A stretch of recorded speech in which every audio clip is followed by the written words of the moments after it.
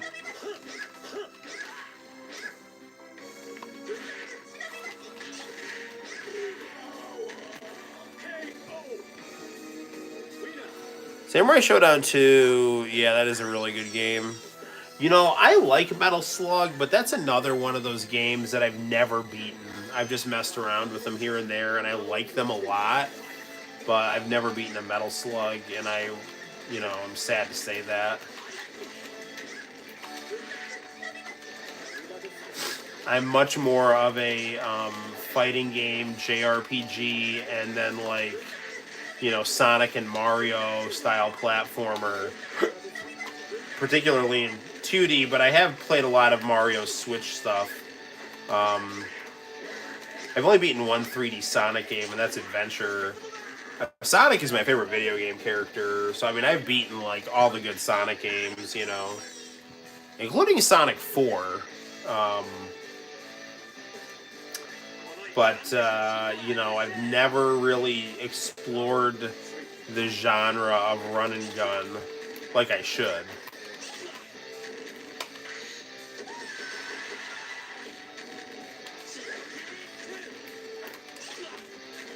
One run and gun that I have that's actually a really interesting one on Sega Genesis is The Adventures of Batman and Robin, and that is a really well-made game that I got when it came out because they kept advertising it during wrestling and Bloodsport. And I was like, yeah, why not? I really hope we fight in Neo Geo Land with like Angel and her team, because that is a really good level with great music.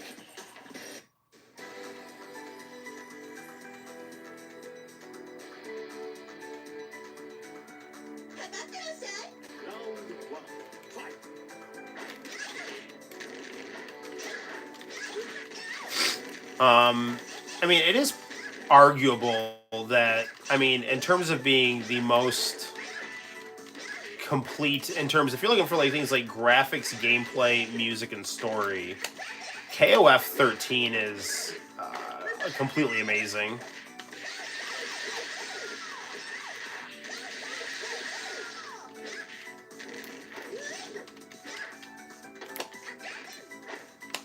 Sinister actually got me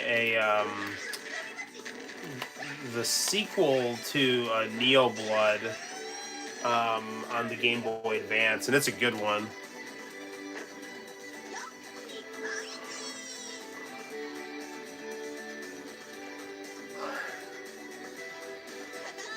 Come on, baby.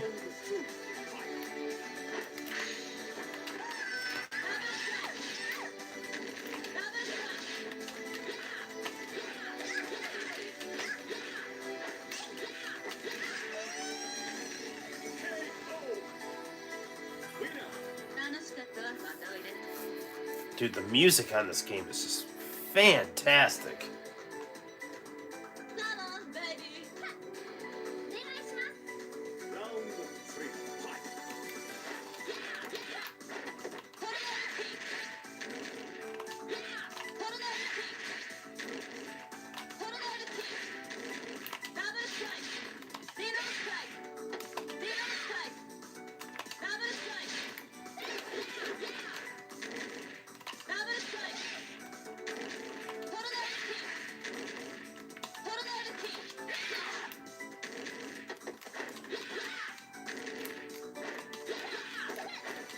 Art of Fighting 3 is a really, really good game.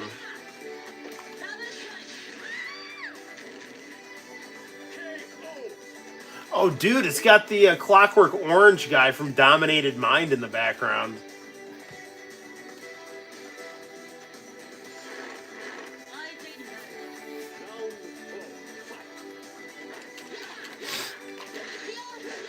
There you go.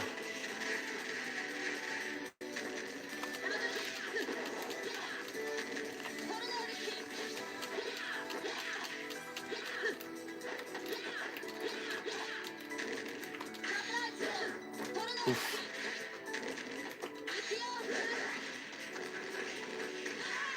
There we go.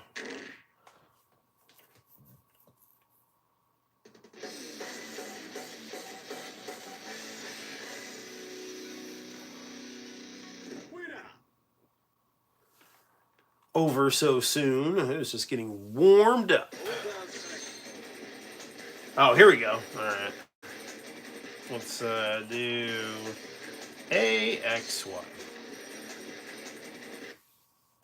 I love this level so much.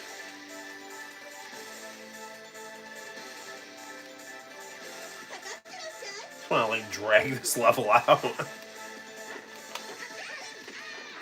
This music is called Shining Brave. I've had it in multiple cell phones.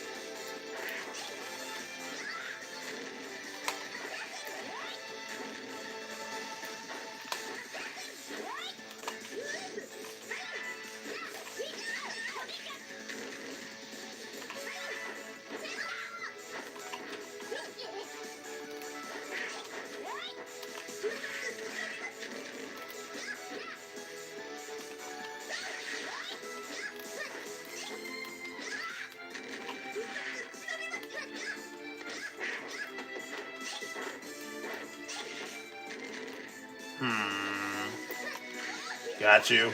Oh, man.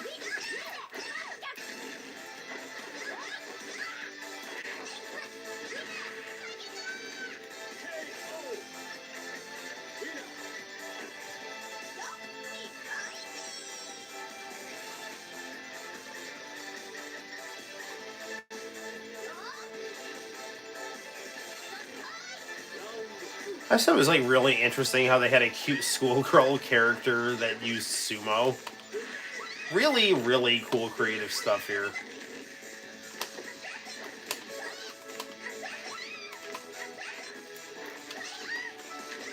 This game is very fun to play with like a D-pad controller.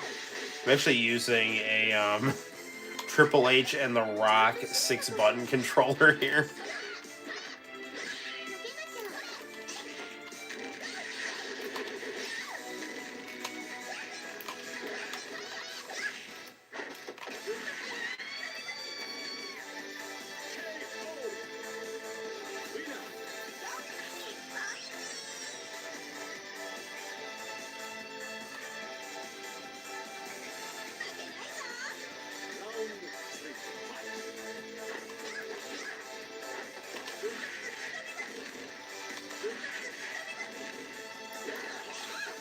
Neo Geo.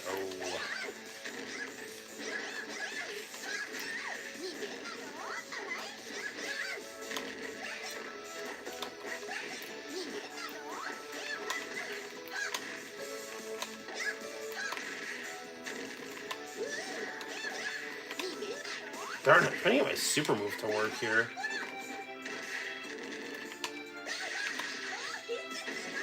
There we go.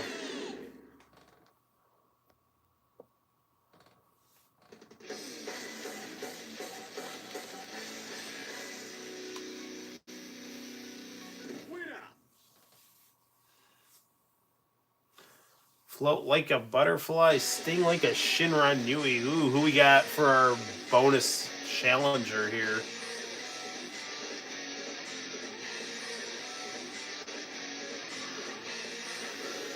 Is that Blue Mary or Angel? I can't tell. Angel.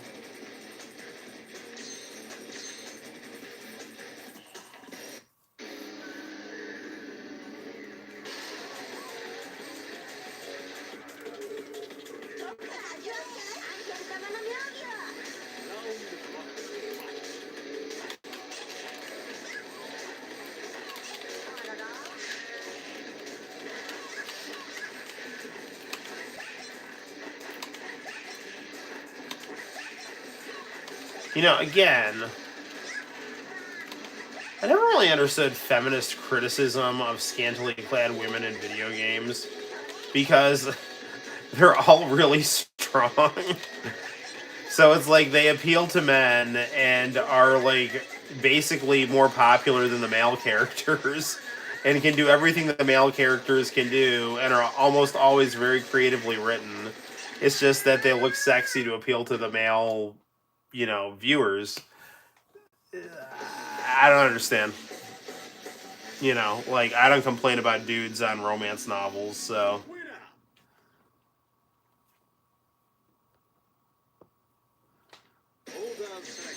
Ah, the OG team.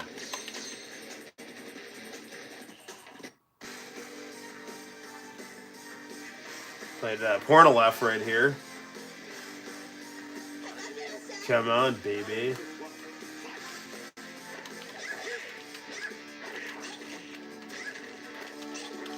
I wonder, like, what American they heard say "come on, baby" in Japan to have that be like a point of reference for like English language in Japan. I'm not complaining; it's awesome. I'm just saying. I don't know if I've ever said "come on, baby" to anyone. Maybe I should start. Come on, baby.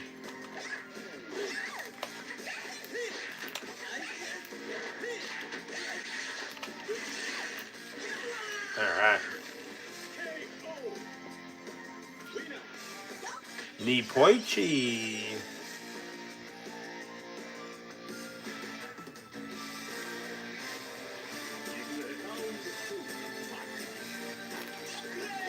It was a really kind of a weird redesign for Kyo. I always was kind of more of a fan of him in his school uniform. But it is what it is.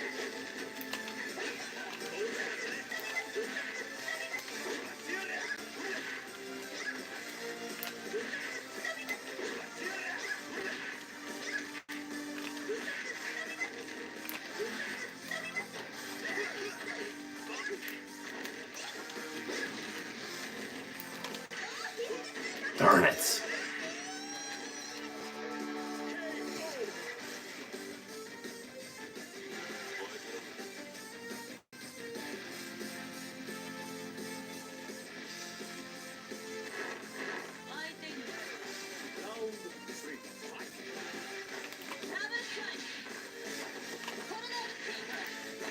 We should be able to finish this off with King.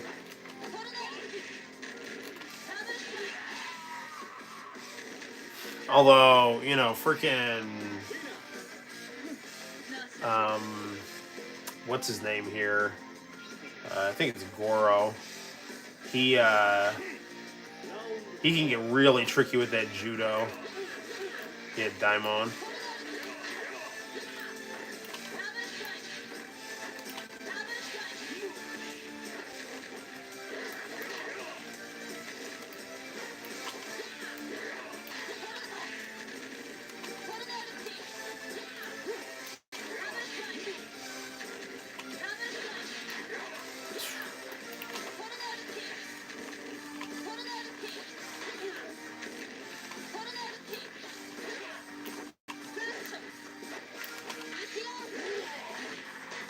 Dude, what the freak, man? I had my super move done first.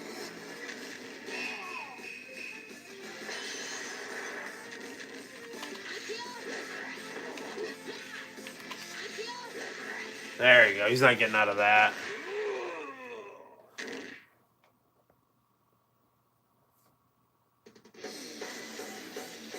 My guess is Chrysalid is going to end up being the final boss.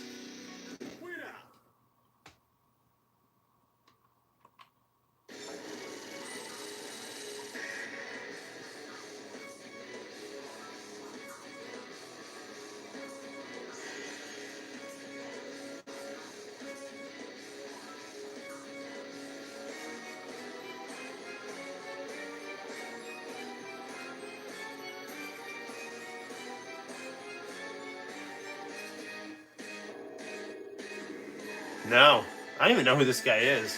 Clone Zero?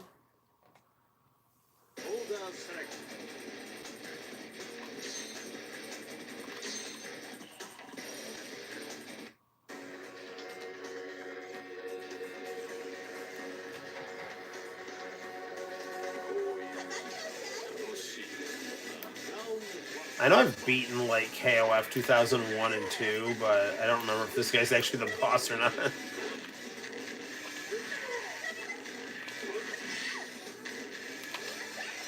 He's the boss of one of them. I remember that cape move.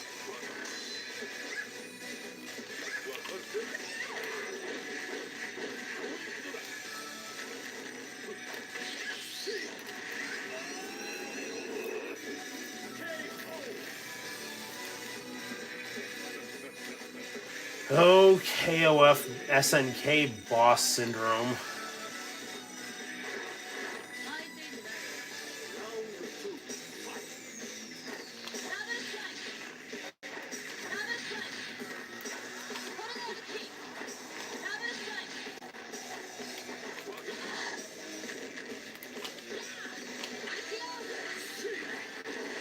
Dude.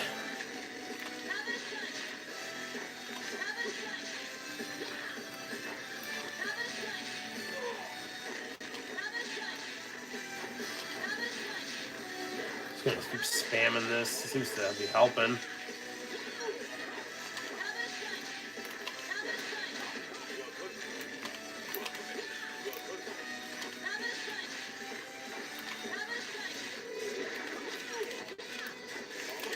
Man.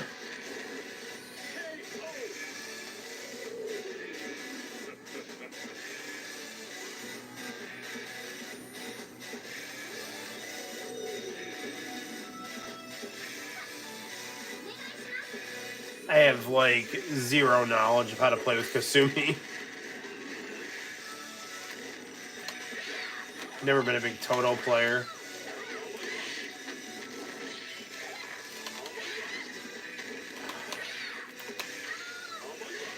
There you go.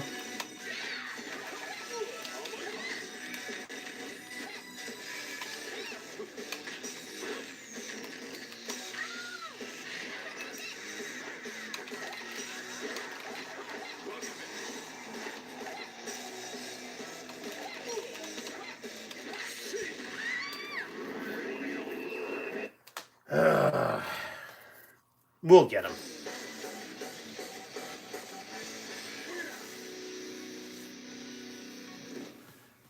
Lost count of his victories after 100. Well, that's good to know.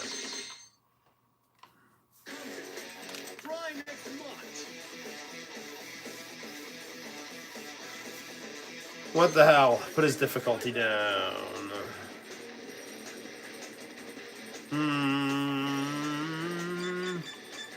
Let's go with our Art of Fighting crew.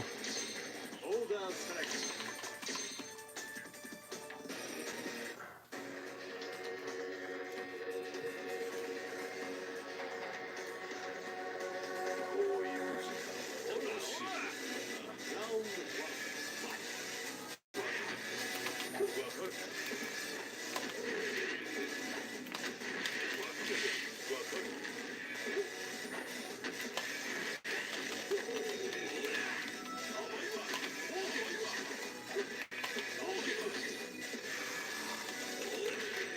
Turn it.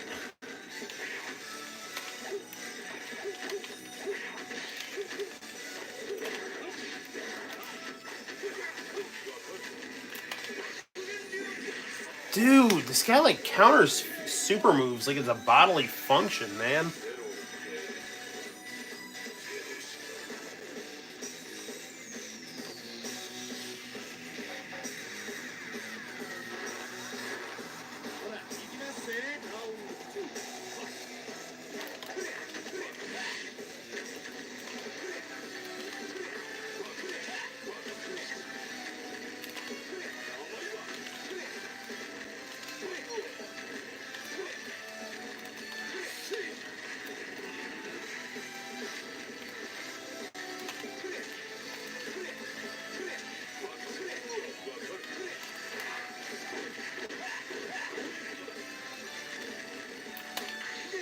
There we go.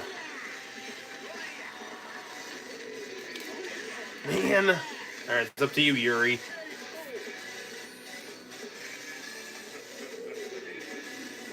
We benefited from the reach of that Roberts legs and sweep had.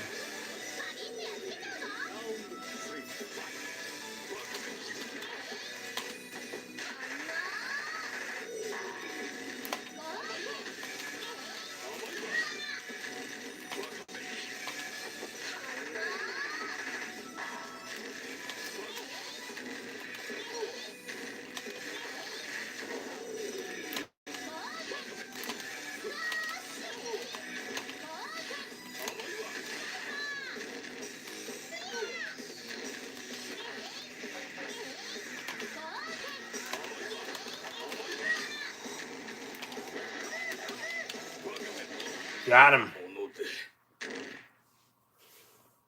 Is that it? Please. All right. You nasty beast. Give this babe a break. All right, credits.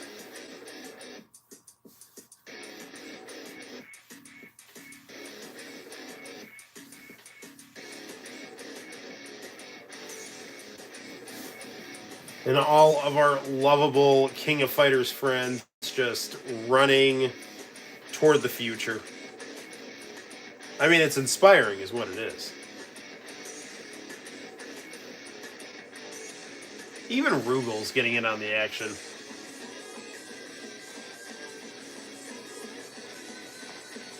What with his genocide cutter and all.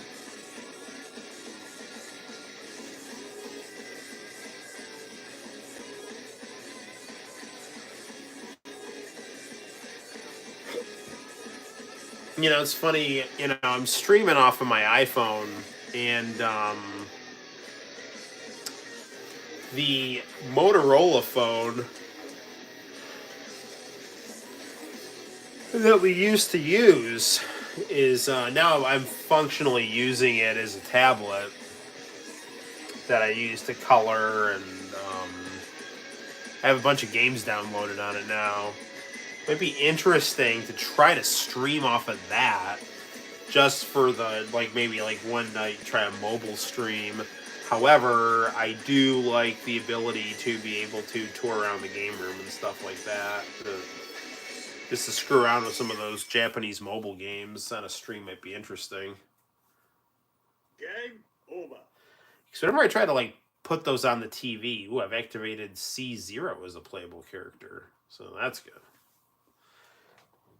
Whenever I try to mess with those other whenever I try to mess with streaming off the phone onto the 4K, it's usually pretty choppy because I think I'm streaming and then like broadcasting, and it just never works out right. So I don't know. Anyway, just thinking. All right, well, this was fun.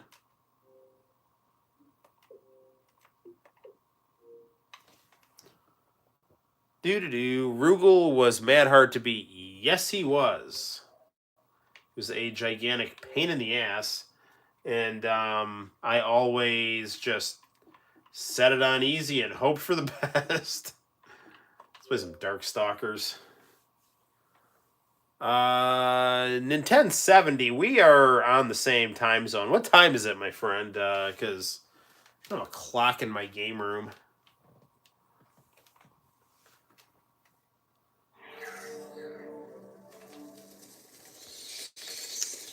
It is 1:51. What the hell? All right, we'll just do a couple of fights on here. Now, time flies when you're having fun.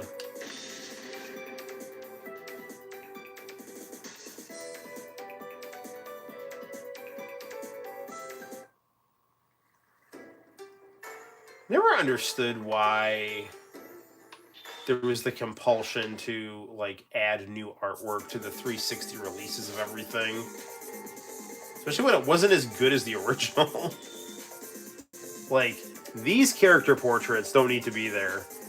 I'd rather have, like, the original Aki-Man stuff. I don't know if Aki-Man or Bangus did the art to this game. I always get those two mixed up, but either way, their stuff is awesome.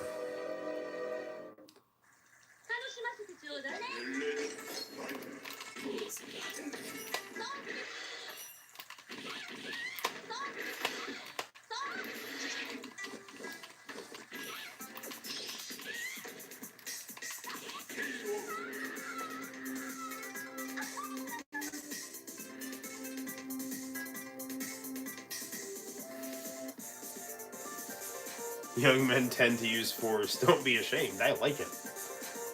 Oh, Morgan.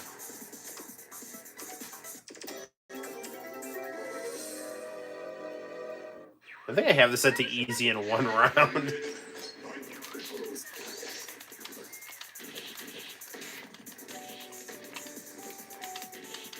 See if we can beat this game before 2 o'clock in the morning.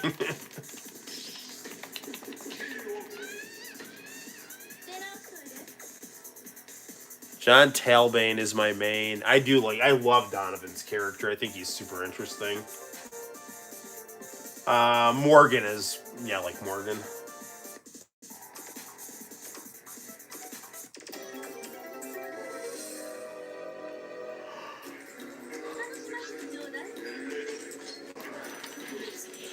I would say probably Morgan and Donovan are my two go-tos.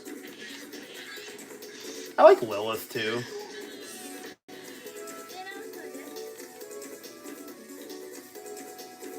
I mean, you know, I like Darkstalkers a lot. I haven't played it as much as Street Fighter, but I mean, I've definitely like played each of their entries, and I think, all of the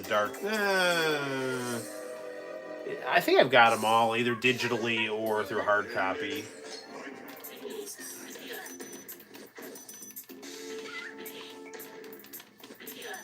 I'm positive I have them all through either digital or hard copy.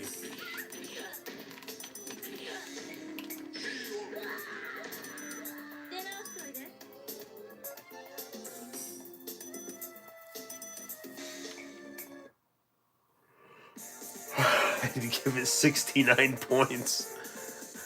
Alright, well done.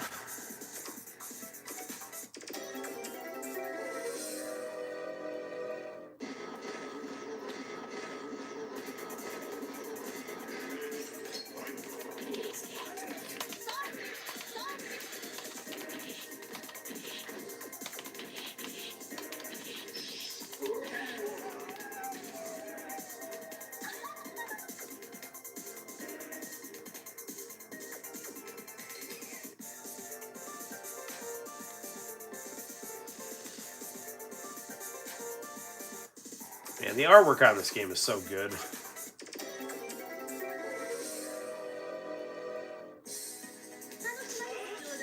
I just found that baby in the background to be very cute.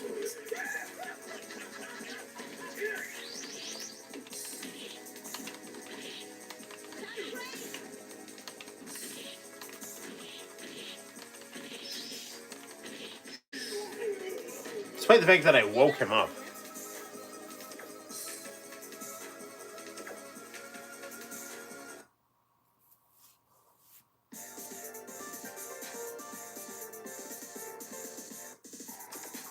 Comes Lilith.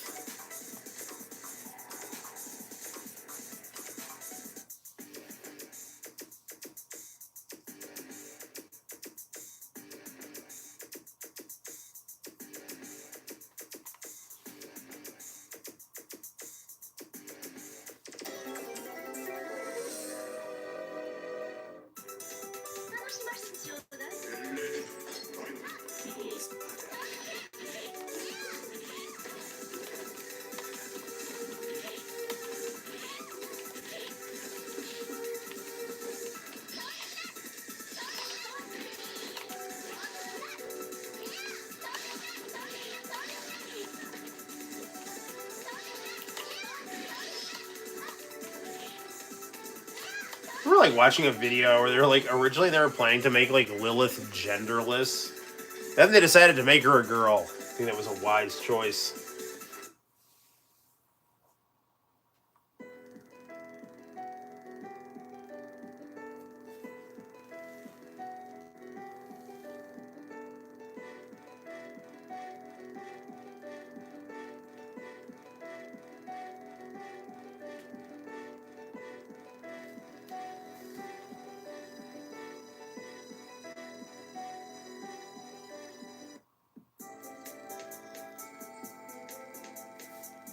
Man, the music on this game is so good.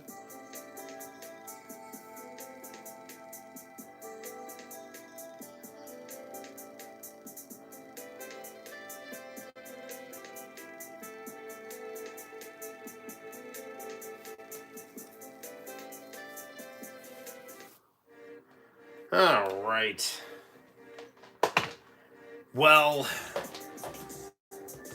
after our third live stream, of the night, where we've covered a variety of topics, ranging from Doki Doki Literature Club to pro. Did we even talk about pro wrestling tonight? We must have talked a little bit about pro. We always talk about pro wrestling. We watched a lot of international channel tapes. We watched those like early on, so it got us in trouble. Played some games, all kinds of stuff. But it is like 1:58 in the a.m. Eastern Standard Time, which means I should probably get to bed. But thank you all for your friendship and interest in my ramblings. So yeah, good stuff. Good stuff. I will try to stream again as soon as possible. Definitely there will be one toward the end of next week. But if I can get another one done sooner, tune in for that. I will try to not try to. I will try to find out what got the streams pulled. So if I have to like kind of edit and repackage the first two streams of tonight, so if like you guys didn't see them or anything, I will do that. I'll find a way to do that. Even if it means like cutting out, whatever was, made the second stream pissy and cropping out JoJo in the background, which does annoy me because I love Araki's artwork and I love those JoJo characters, but regardless. Anyway, I digress. I got to get some sleep. So thank you guys. I really do appreciate your friendship and support, and we will see each other in the very near future on the Noel ComiX YouTube channel for lots of fun of the YouTube variety. Take care. Get some sleep, whether or not you are on the East or West Coast, and I will see you in the very near future. Bye-bye.